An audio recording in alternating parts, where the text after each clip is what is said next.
So, folks, welcome to another news roundup. Saturday, end of the week. Let's try and summarize what's happening in the world of football in the last couple of days. If you haven't already, please like and subscribe. Help me get this channel up and running. I've worked in football in the past, so now I'm trying on this side of the camera, so to speak, and hopefully can bring a few insights and values different from the norm. So, if we jump straight in, I'm just looking at some of the internet things going on at the moment. And of course, first of all, we'll just quick comment on the Olympics. Obviously, that started a couple of days ago. I think football already started on the Wednesday, a couple of days before the opening ceremony. But in general, I'm not watching it too much. It's a little bit gimmicky, I think, with it has an under 23 format with 3 players over age that you can bring in, but I'm not sure if it's really that much fun to watch. We saw that France, for example, they had their opening game, and it was Lacazette who scored the opening goal. I've seen Lacazette many times over the years. Not sure if there's anything more to gain, but there might be an occasional player here or there. So I'll try to tune in and see if there's any of the youngsters that are interesting. But also, as we know, there's preseasons that are going on around the world. We know that from the Euros, there's still players who reach a lot of stages that aren't part of any squad at the moment. They're still on break before they get back into it. So I haven't checked, but I don't think there's going to be too much that I'm missing at the Olympics by not watching quite a few of those games. But preseason, in contrast, is up and running. So in the US, a lot of the teams have got going, particularly the Premier League teams. Few of them in Asia, I have to have a look. I haven't seen anything if they've really got started, like Bayern. I think Dortmund are there as well, in Korea and those type of Thailand, etc. But within the US, Arsenal, Chelsea had their first couple of games earlier this week. Both of them finished in draws, both in California. Arsenal played Bournemouth 1-1. And I saw bits of it. It was shambolic. Chelsea, Wrexham, again, nothing I really learned from it. It's the first game, so to be honest, I don't think there's much to decipher from that. Of course, the top stars from the Euros are not there. You have a bunch of squad players and a few academy players who most likely are not going to be there later on in the season, but maybe 1 or 2 of them could make the squad on the bench throughout. So I think first game's not much to get out of it. It's just getting some feeling back in your legs and get some players out there to work on their cardio. Tactically, not too much to read into it at the moment. Liverpool played also recently now with 1-0 against Betis. What I was more interested in was actually from a commercial standpoint, just seeing the attendances. So Liverpool for Pittsburgh region against Betis, 42,000, almost 43,000. Yeah, it's pretty good attendance. The 2 games with the London clubs were pretty lame, I would say. 50% of what their stadiums were allocated at. So Chelsea played Wrexham in the Levi Stadium. That's around 68, 69,000, and they had 32, I think it was there. Arsenal, even worse. They played at LA Galaxy Stadium, which is not the nicest, I would say, quite dated, with around 27,000, and they had 13 at the game. So I'm curious to see if that's some sort of pattern to watch out for. Is there just too much football at the moment, and it's coming too fast, too soon for the audience, or is it the audience, which I think it could be, becoming a bit more savvy, that they know that bigger clubs and bigger matches are coming? Arsenal will be playing Manchester United in the SoFi Stadium very soon, close to LAX. And of course, that's going to be also an expensive match and a bigger spectacle in a more amazing stadium. So are they holding out for those type of games? Could be. I think soon Real Madrid will start entering the equation. They're dotted around the US as well, playing different teams, AC Milan, etc. So those I expect to be up to capacity, but let's see. Ticket prices are extremely expensive, and I think there could be an assumption that the US market is just like you just open the tap and that's it. But I think they're a lot more savvier, more and more as they get into the soccer, and that's going to make sure that influences their decision making in the right way for the fan. Other than that, news, not too many things going on. Guardiola is saying, I didn't say that I was leaving, undecided on his future. Well, of course, he will play his cards close to his chest, what's right for him. I think the future of Manchester City in general depends on how that, those legal proceedings on financial irregularities plays out with the Premier League later on this year. So I think it's in the October timeframe. And that, of course, will have big implications, transfer bans, points reduction, or potential relegation, etc., or nothing. So let's see how that plays out, and I think then Guardiola will be making his decision. What's next for Everton after the latest takeover collapse? This is a bit of a sad story because Everton as a club, I hold them in such high estimation in terms of their potential. Obviously a terrific fan base.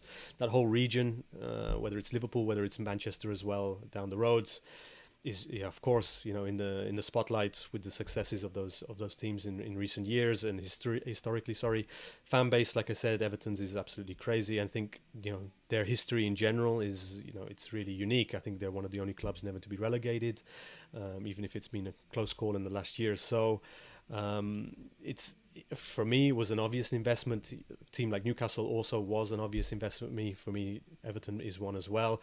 That stadium, when it will be ready on the riverfront, will be spectacular to take them into their new era. But with the fact that their financial situation is so spotty, with 100 million there and these type of loans going in and out and all those things that all the borrowing that they're doing to keep the lights on, especially with the regards to the new stadium, just makes it a difficult proposition for any investor to come in. I am glad that 777 is not near this. There's a lot of smoke and mirrors with this group and their approach, which I think is a little bit winging it. Whether it's in terms of finding money, that's like they're doing it on the fly, and even in terms of the projects that they're doing, I think they're just doing stuff, and if it works out like it has in Italy to get a promotion, that's fine. But the same thing doesn't work in Belgium, for example, with Standard Liège, which is now had a terrible season and protests outside the gates. So I'm glad that they're not near it. If now, for example, another investor is found, and for example, I'm thinking about the Middle East, somebody who has pockets that's not going to count every 1 million or 200 million like a consortium would need to. Let's see. What else?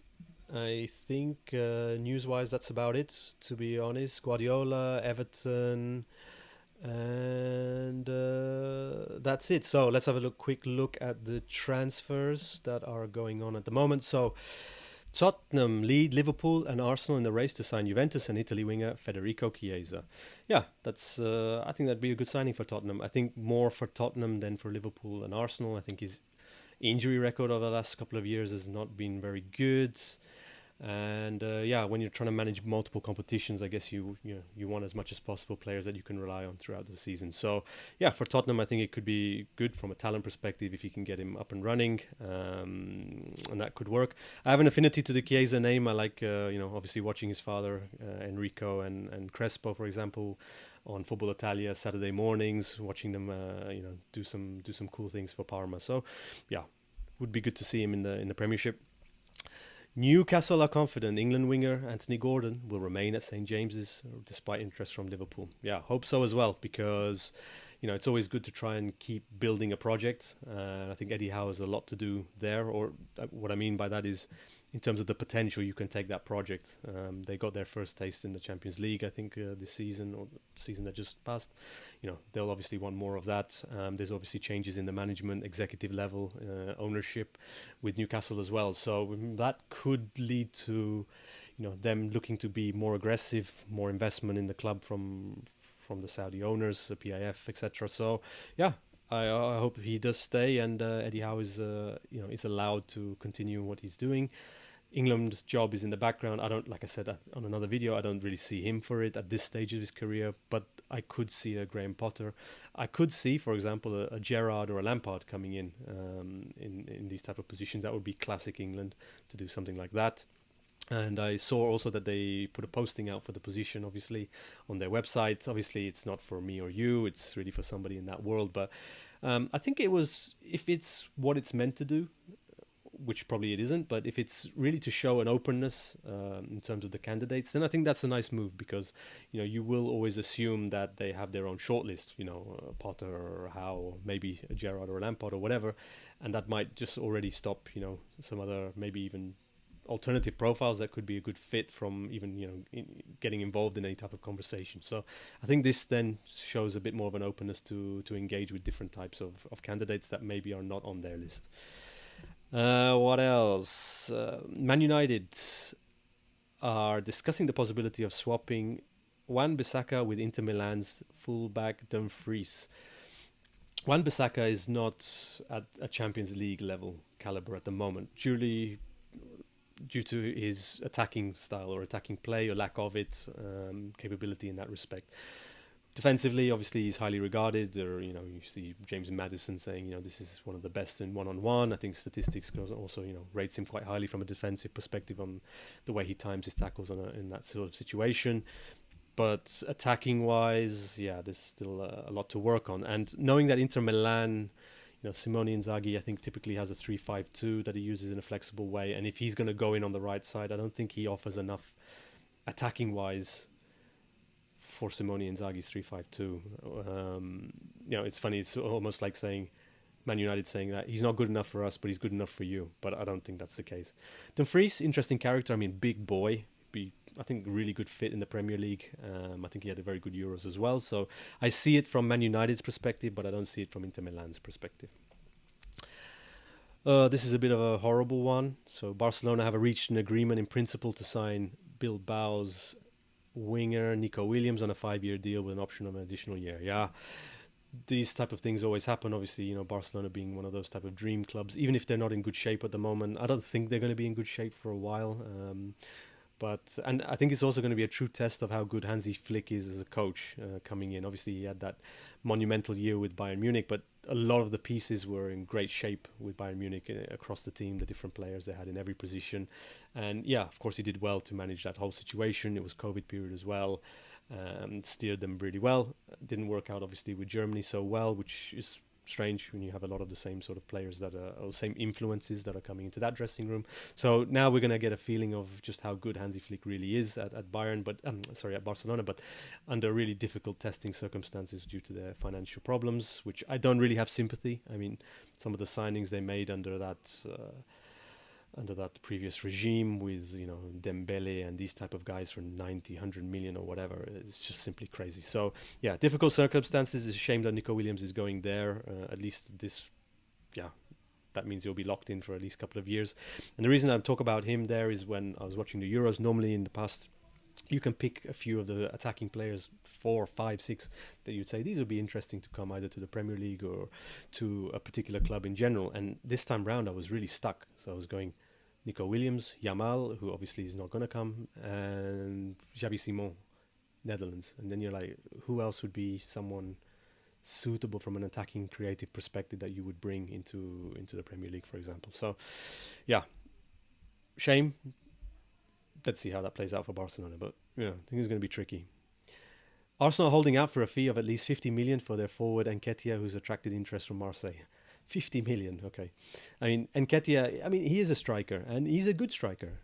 He would fit in, I think, very nicely at the West Ham or an Everton or a Fulham or, that sort of tier of clubs. I think he'd do a good job. I mean, if he's the fourth striker for Arsenal, it still hasn't done a bad job for Arsenal when he's come in. He's got some of those scruffy types of, natural striking instinct in the box and getting things in there. He's been good in, for example, the League Cup when he's been deployed. But yeah, let's just say he's not Champions League capability. So yeah, it's probably good for him to make a move. He's 25 years old now. It's a shame that from an English perspective that he needs to move, similar to Smith Rowe, for example, who's just not fit enough to challenge, for example, Odegaard in that team. But 50 million is, I think, 50 million euro is a little bit aggressive. I'm going to see something more like 30 plus a sell-on or add-ons or something like that. LAFC made progress in their talks to sign Madrid and France forward Antoine Griezmann. Absolutely could see that. I think Giroud was also linked with them. I'm not sure that has been confirmed. Maybe they can even get both, depending on their roster and salary caps and all that sort of stuff. Obviously, they are overseas players, so they are outside of any salary restriction, I think. But it will be more on quota, I think, of overseas quota. Maybe they can make that happen. I think they have Chiellini. Either they're going to choose between the two of them, but if they can bring them both in and sort of recouple that partnership they had for the Euros 2016, where they went to the final, looked really good together. That would be great for the MLS and for LAFC. Manchester City see Bayern Munich and Germany midfielder Musiala as a successor to Kevin De Bruyne. Yeah, of course. He's a terrific player, but he's only 21, so he's not going to move for a while, I think. Plenty to achieve at Bayern. You should look to at least win the Champions League with Bayern Munich before looking to make a move. Bayern have increased their offer for 28-year-old Germany centre-back Jonathan Tah, who has 1 year left on his Leverkusen contract now. Yeah, that's the typical of the Bundesliga, of course. It goes a bit two ways. Bayern can do it because of just simply the way they are head and shoulders above everyone else. It's also part of the business model of the other clubs in terms of buying, selling, developing talents and then obviously selling them at a profit, whether it's within the Bundesliga or abroad. Typically, of course, it would be more useful to do it abroad. But the one thing that's really keen with the Bundesliga is that everyone wants to go to Bayern Munich. So even if you have the Spanish league, and you'll have players who want to go to Real or Barcelona, at least you have two. But here, everybody wants to go to Bayern Munich. And what's weird is that even if Real Madrid comes and it's Bayern Munich comes, they want to go to Bayern Munich. So that's really unique. I don't think you have that anywhere else. Even if you had, let's say PSG coming, but if PSG and Real Madrid came, you would probably go to Real Madrid, or you would at least be tempted. Here, they're like, no, Bayern. Hard to compete with, and then hard to then establish something, structurally over a long period of time that makes the league competitive as well. Other than that, I don't think there's too much on. I had one on top of my mind. Edison was in the news from Manchester City perspective, wanting to leave. Strange one. It's been a big part of their success over the last years. Maybe not the most eye-catching saves, but in terms of the way he enables Guardiola's style of play, being very comfortable with the ball. There was mentions of being uncomfortable with the way the season ended. Ortega getting some praise for his role in the Tottenham game and a big save. And I'm like, if you're threatened by the number two, who for me isn't ready to supplant you, then something else is going on here. That can't be the case. He's saying, like, get me to Saudi, don't care where. That also tells you this is then really almost a cash grab type of move. And I'm really thinking about if players are now even saying, get me to Saudi, even if I'm there for 6 months or a year. After that, I'll try and wangle a way back out. But even that 6 months is, enough for 3 years of a normal salary or something like this. So, yeah, could be on his mind. Let's see how that plays out, because obviously then Manchester City needs another keeper. And I don't think you win trophies and titles with mediocre keepers. Where when you look at Arsenal and they have David Raya, I say, that's always going to be a hindrance.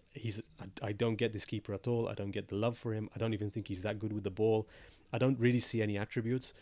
It doesn't help that he did post 19 clean sheets last year, but that was really down to the unit in front of him. So goalkeeper for me is non-negotiable as a position in the team.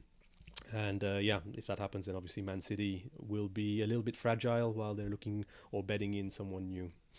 Other than that, I think that's about it for today. So let's wrap it up there. Hopefully you found it a bit interesting. Please like and subscribe. Please let me know what you think down below. Any of your comments on some of the signings or how the season's going to play out. And we talk soon. Ciao.